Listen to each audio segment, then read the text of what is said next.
नजाराई हो।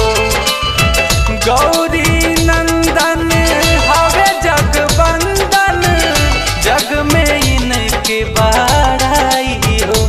अरे सबके हुआ के कर दर्शनवा, गणेश जी के शरणवा हो।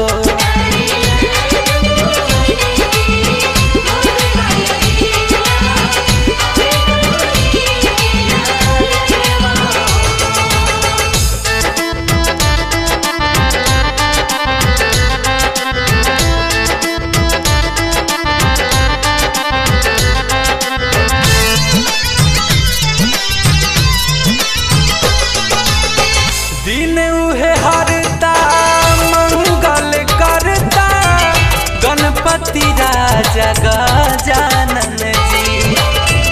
सर्व उपासक विश्व विनायक, सबके आवेले आंगन जी।